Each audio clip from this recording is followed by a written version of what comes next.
Ambassador Lyrathis stood by the large window in her office and looked out at the stars with angry eyes that glowed violet in the dim light, and her long silver hair moved behind her like it was alive, even though there was no wind in the room because she was an elf from a very old world, and her people had magic running through their blood like humans had regular blood. And she had lived for 3,000 years, which meant she had seen empires rise and fall, and wars that burned entire solar systems to ash. And now, after all that time and all that experience, the peace treaty between her people and the humans said she had to accept a human helper, and she hated the very idea of it with every fiber of her ancient being. Behind her, on a platform made of black stone that reflected the starlight, lay Shadowfang, and he was her dragon companion, and he had scales that shifted between deep blue and purple colors, and his eyes were the color of amber,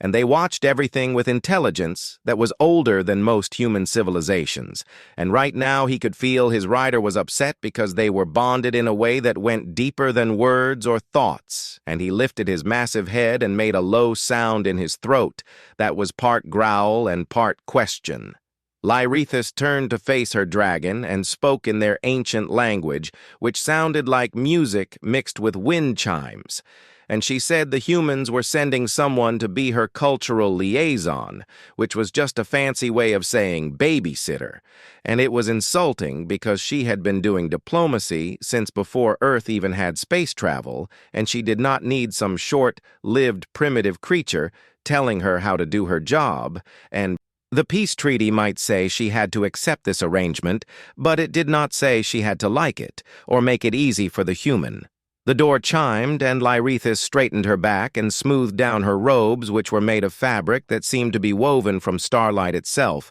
and she composed her face into a mask of cold politeness, because even though she was furious, she was still a diplomat, and she would follow protocol even if it killed her. And she said in a voice like ice that whoever was outside could enter. The door opened, and a human woman walked in, wearing a simple military uniform with the symbol of Earth Diplomatic Corps on the shoulder, and she had auburn hair pulled back tight and hazel eyes that looked directly at Lyrathis without fear or hesitation, and she was short by elf standards, maybe only 5.5 feet tall. And she looked so young and fragile and temporary compared to someone who had lived for millennia. The human stopped a respectful distance away and said her name was Lieutenant Maya Brooks, and she had been assigned as cultural liaison under the Andromeda Accord, which was the official name of the peace treaty, and her voice was calm and steady, like she either did not notice or did not care that Lyrathis was staring at her with barely hidden contempt. Lyrathis let the silence stretch out for several long moments because she wanted this human to understand her place, and then she said in her coldest voice that she had not requested a liaison and did not need one, and the human could just go back to wherever she came from. Maya did not flinch or look away, and instead she said with respect that the treaty was not based on what anyone wanted, but on what was needed to keep the peace, and she was here to help bridge the gap between their two very different cultures and to make sure the treaty actually worked instead of just being words on paper. Shadowfang raised his head higher, and his nostrils flared as he breathed in the scent of this new human, and a rumble came from deep in his chest that was not quite threatening, but definitely not friendly either, and most humans would have backed away or shown fear. But Maya just glanced at the dragon with what looked like interest instead of terror. Maya said quietly that Shadowfang was magnificent, and she had studied what little information humans had about Valoran bonded pairs, and she understood that the partnership between rider and dragon was considered sacred in their culture. Lyrathis felt a tiny flicker of something that might have been surprised because this human had actually done research and knew at least a little bit about her people instead of just showing up ignorant, and she almost respected that. But then she remembered she was supposed to be angry, and she said in a sharp voice that Maya could not possibly understand, bonds that were ancient when Earth was still a ball of molten rock. Maya nodded and said simply that she was right, and she did not understand, but that was exactly why she was here. because she wanted to learn, and whether Lyrithis liked it or not. They were stuck together for the next year according to the treaty, so they could either fight each other the whole time and make everything harder, or they could find a way to work together. The elf studied this human more carefully now, and she noticed the quiet strength in Maya's voice and the way she stood with perfect balance like a warrior, even though she wore a diplomat uniform, and there was something in her eyes that reminded Lyrithis of the old warriors from her own people, the ones who had honor and courage, and she hated that she was noticing these things because it was easier to dismiss the human as worthless. Lyrithis said fine, and her voice was still cold but maybe slightly less hostile, and she listed out rules that Maya would have to follow, including observing all protocols and only speaking when spoken to during official functions and never ever approaching Shadowfang without explicit permission. First, Maya agreed to all the conditions without arguing, and then she asked when they would begin their work together. Lyrithis laughed, and it sounded like wind chimes in a winter storm, and she said they would begin tomorrow when the consortium of 12 arrived for important trade negotiations, and she hoped Maya could keep up, because in the world of interstellar diplomacy, one single mistake could start a war that would kill billions. Maya met her eyes and said she understood, and she would be ready. After the human left, Lyrithis stood by the window again, and Shadowfang moved to stand beside her, and his massive head came down to rest gently on her shoulder. And she reached up to stroke his scales, and she said out loud to him that 1 year was nothing to someone who had lived as long as she had, and they would endure this human presence. And then things would go back to normal. But Shadowfang made a sound that was almost like disagreement, and his amber eyes seemed to hold knowledge that Lyrithis did not have yet, and she wondered what her dragon could see that she could not. The negotiation room was massive and designed to hold many different types of alien beings, and it had special atmosphere controls and different gravity zones and lighting that could adjust for species that saw in different spectrums, and Lyrithis sat at the curved table with Shadowfang coiled behind her chair like a living shield of scales and muscle, and Maya stood several feet away with a datapad in her hands, and her face calm and professional. The consortium representatives began arriving, and they were a mix of beings from across known space, including insectoids and energy beings and creatures that looked like living crystals, and each brought their own entourage and their own agendas, and Lyrithis greeted each one in their own language with the proper protocols, because she had done this thousands of times before, and she was very good at her job. The negotiations began, and Lyrithis spoke in High Valoran, which was the traditional diplomatic language, and her voice carried the musical quality that her people were known for, and she laid out the terms for trade routes through Valoran-controlled space, and the taxes and protections that would apply, and everything was going smoothly, until the third hour when Delegate Vorthak spoke up. Vorthak was from the Catharian hive, and he looked like a massive insect with too many legs and mandibles that clicked when he talked. And he said something inflammatory about human expansion into space that was supposed to be neutral territory, and Lyrithis could feel the tension in the room spike immediately, because this was a test to see if the alliance between Valorans and humans was real or just political theater. Before Lyrithis could formulate a response that would be diplomatic but firm, Maya stepped forward and she spoke directly to Vorthak, and her voice was respectful but carried surprising authority for someone so young. Maya said that the Catharian hive valued historical precedent above all other considerations, and perhaps Vorthak had forgotten that the Treaty of Proxima, which both their peoples had signed, established very clearly that no species could claim territory in contested zones without unanimous approval from the entire consortium, and the routes that humanity had established were in completely unclaimed space, and this had been verified by Catharian cartographers just last cycle. The entire room went silent, and every being turned to look at this human who had just quoted specific treaty language that even some of the senior diplomats had forgotten, and Lyrithis stared at Maya with her mouth slightly open in shock, because how did this human know that information? Vorthak clicked his mandibles several times, which could have meant he was surprised or annoyed or both. And then he said that the human spoke truth, and he withdrew his concern. The negotiations continued, but Lyrithis found herself watching Maya instead of focusing completely on the delegates, and she noticed how the human seemed to read body language from species she had probably never met before.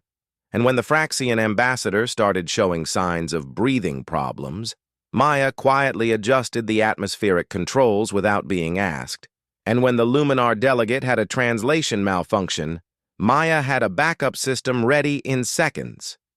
When the session finally ended and all the delegates had left, Lyrithis turned to Maya, and Shadowfang also turned his great head to study the human, with what looked like new interest in his amber eyes. Lyrithis said that Maya had studied the treaty archives, and it was not a question, because she already knew the answer. Maya confirmed that yes, she had read through the archives every single night since getting her assignment, and she had also researched each delegate species and their diplomatic history and their cultural pressure points and their likely negotiation strategies. And she said that Lyrithis might have 3,000 years of experience, but Maya had 6 months of focused preparation specifically for these negotiations. Lyrithis felt something she rarely felt anymore, which was genuine surprise mixed with respect, and she asked Maya why she had put in so much effort. Maya looked directly at her and said, because she did not want the peace to fail, and humanity had nearly destroyed itself in its own wars, and her people knew what was at stake when diplomacy broke down, and also, whether Lyrithis believed it or not, Maya had been chosen for this assignment because she was actually good at her job. For the first time since Maya arrived, Lyrithis really looked at the human and saw past the plain exterior and the short lifespan, and she saw someone who had dedication and maybe even a kind of honor that Lyrithis recognized from her own people. Lyrithis said that tomorrow they would meet with the Draconid Enclave, and they would be much more difficult than the Consortium, because the Draconids did not trust humans at all, and they barely tolerated Valorans. Maya said simply that they would face the Draconids together as a team. Shadowfang made a sound that Lyrithis had not heard from him in decades, which was a soft, approving rumble deep in his chest, and the dragon rarely gave approval to anyone outside their bond, and his judgment was almost never wrong. Lyrithis thought to herself that maybe this arrangement would not be completely terrible, and maybe this human had qualities that were worth respecting, even if she would never admit that out loud. That night, Lyrithis sat in her quarters reviewing files, and Maya knocked on the door and asked if she could come in, and Lyrithis almost said no. But then she remembered how Maya had helped during the negotiations, so she said yes. Maya entered carrying 2 cups of hot liquid, and she offered one to Lyrithis and said it was a human beverage called tea, and it helped with stress and concentration. Lyrithis took the cup carefully and smelled it, and the scent was pleasant with herbs she did not recognize, and she took a small sip, and the warmth spread through her body in a comforting way. They sat together in comfortable silence for a while, and then Maya asked about Shadowfang, and how the bonding worked between dragon and rider. Lyrithis found herself explaining, even though she had not planned to, and she said that the bond formed when a Valoran was very young and a dragon chose them, and from that moment on they were connected in mind and heart and soul, and they could feel each other's emotions and sometimes share thoughts, and when one died the other rarely survived. Long after Maya listened with complete attention, and she asked intelligent questions, and Lyrithis realized she was actually enjoying this conversation, which was unexpected. As Maya left to return to her own quarters, Lyrithis sat with Shadowfang and stroked his scales, and she admitted out loud that maybe the human was not as useless as she had first thought. Shadowfang rumbled his agreement. The attack happened during the 3rd week, and Lyrithis was in her private quarters studying star charts when the entire embassy suddenly shook like it had been hit by something massive, and alarms started screaming through the crystalline corridors, and emergency shields slammed down over all the windows and through the viewport. Before it closed, Lyrithis could see ships that had no markings but were clearly military grade, and they were launching assault pods directly at the station. Lyrithis shouted for Shadowfang, and the dragon was already moving with deadly grace toward the defensive platforms built into the chamber, and his scales rippled with tension, and his eyes glowed bright amber with readiness for battle. Maya burst through the door with her weapon drawn, and her face was calm despite the chaos, and she reported quickly that separatist forces had attacked with maybe 20 ships, and they were broadcasting a message claiming the peace treaty was a betrayal, and station security was trying to respond, but the attackers were specifically targeting the diplomatic wing where all the ambassadors lived. Lyrithis felt ice run through her veins because she understood immediately what this meant, and she said out loud that the attackers wanted to kill all the ambassadors and restart the war between their peoples. An explosion shook the eastern corridor, and it was much closer this time, and Maya moved to the tactical display on the wall, and her fingers flew across the controls checking security feeds and defense systems, and she said they had maybe 5 minutes before the attackers breached this section, and all the evacuation routes had been cut off or were filled with enemy soldiers. Lyrithis made a decision that went against every diplomatic instinct she had, and she asked Maya if she could fly.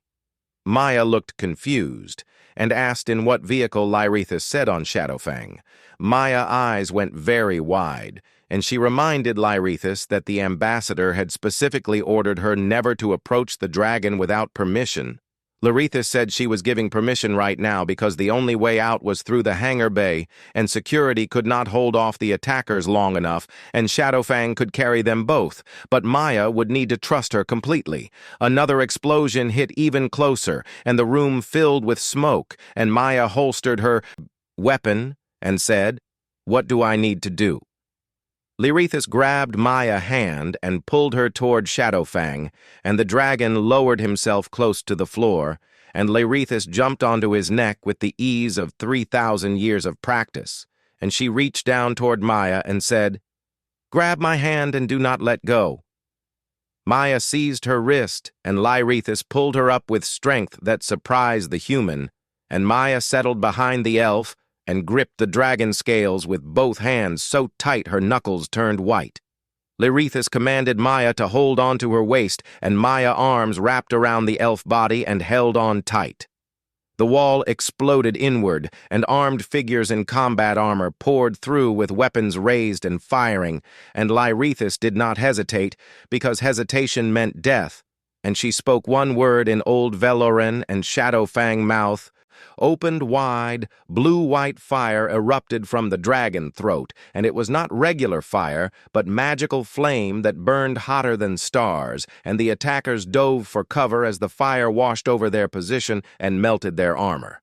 Shadowfang launched himself directly at the viewport, and his massive body hit the reinforced crystal, and it shattered like paper, and they plunged out into the void of space. Maya's arms tightened around Lyrithis' waist, and the elf expected her to scream, but the human made no sound, even as they fell through the vacuum, and Shadowfang wings unfurled, catching the solar winds. Dragon magic created a bubble of protection around them that let them breathe even in space and kept them from freezing. And Lyrithis could feel Maya pressed against her back, and she could feel the human heart beating fast but steady. Enemy fighters swarmed toward them from all directions with weapons charging and energy beams slicing through space. Where they had been moments before, Maya shouted over the rush of cosmic wind and asked if Shadowfang could fight and fly at the same time.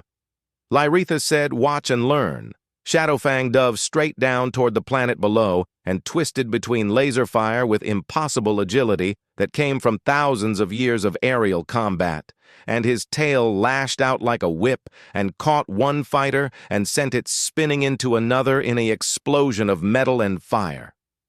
The dragon banked hard to the left, and Lyrithis guided him with tiny shifts of her body weight because they were so connected that she barely had to think. And he responded. Maya suddenly released one hand from Lyrithis' waist, and the elf felt panic spike through her. But then she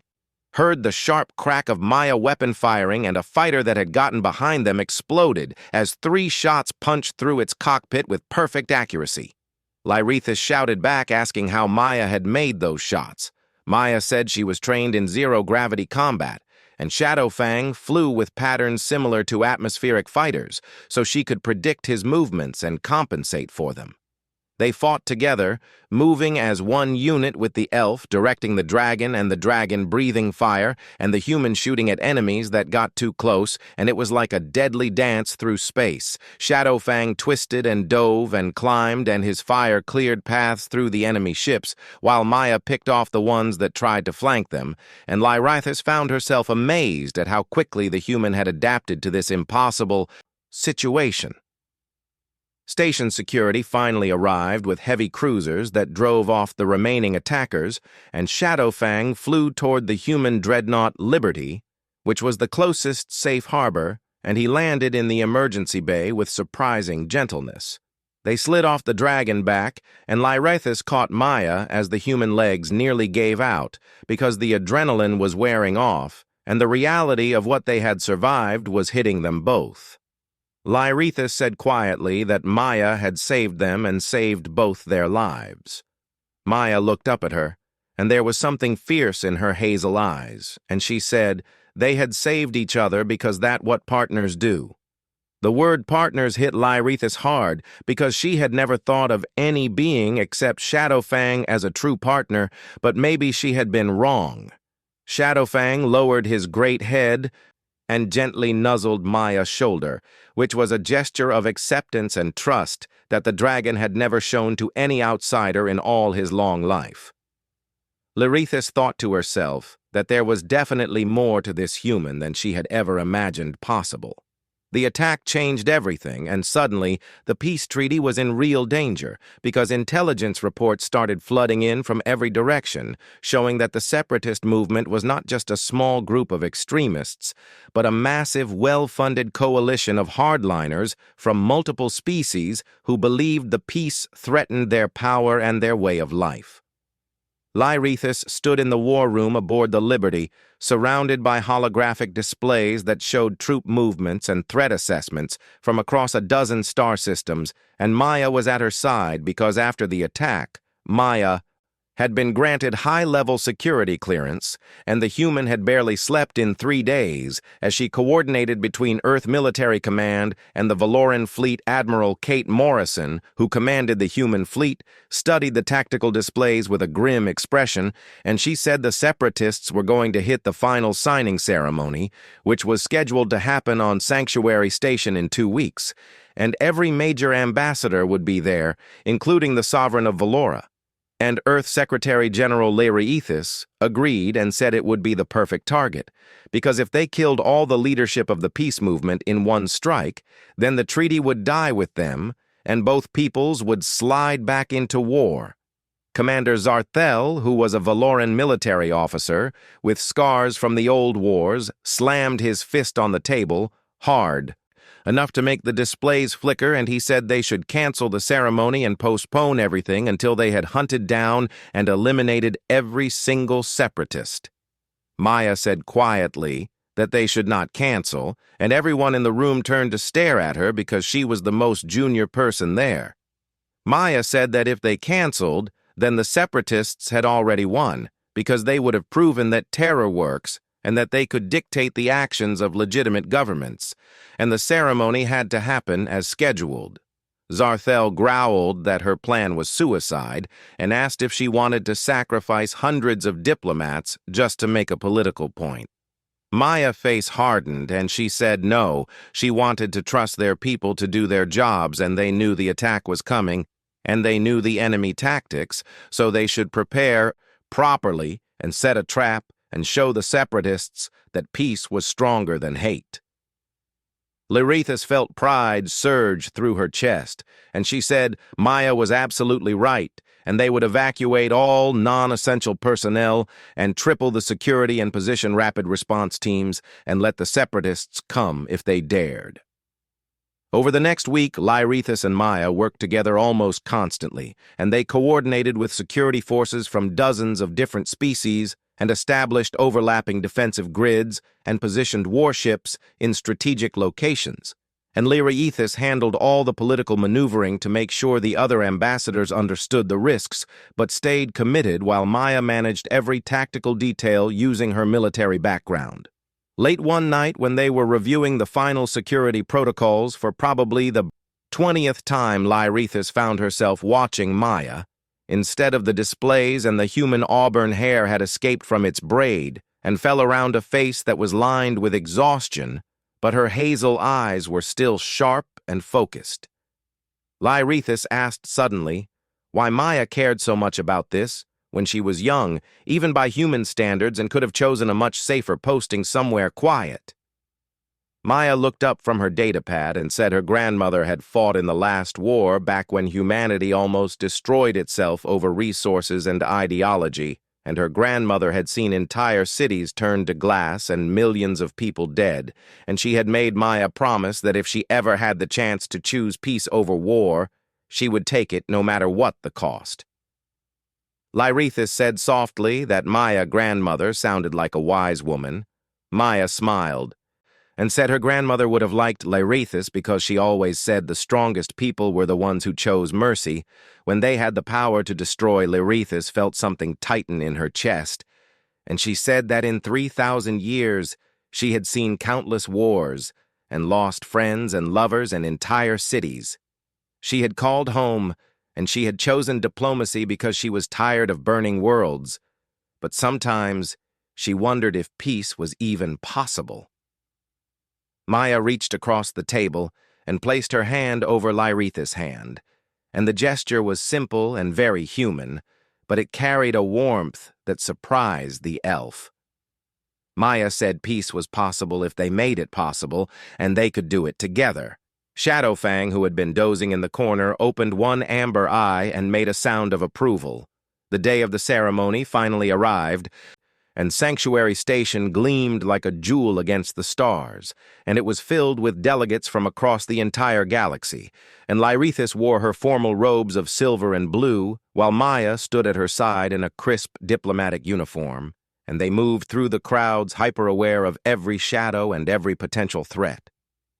The speeches began, and the Sovereign of Valora spoke about new beginnings and shared futures, and Earth Secretary-General talked about cooperation and mutual respect, and then, just as they had predicted, the alarms began to wail. Separatist forces appeared from hidden stealth ships and breached the station outer hull in multiple places, but this time, everyone was ready, and security forces engaged immediately, and every escape route was blocked, and every contingency was covered, because they had planned for exactly this. In the chaos, Lyrithis and Maya fought side by side, and they protected civilians and coordinated the defense and shouted orders to security teams, and Shadowfang soared through the station massive central chamber, breathing fire and driving back the attackers.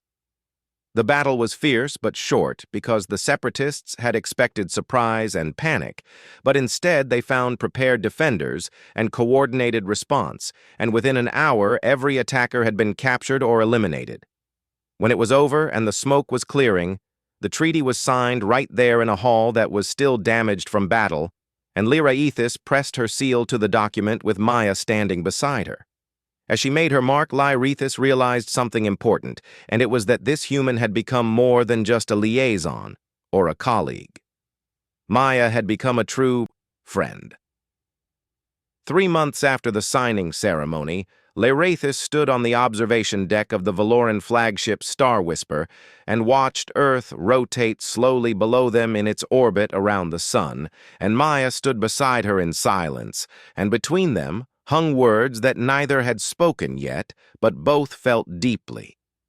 The year-long assignment was ending soon, and the treaty was secure and stable, and the separatist movement had been shattered and scattered, and Maya would return to Earth for reassignment, and Lyrithis would resume her duties traveling across the stars, and it was the natural order of things and exactly what was supposed to happen. So why did it feel like Lyrithis was losing something irreplaceable and precious?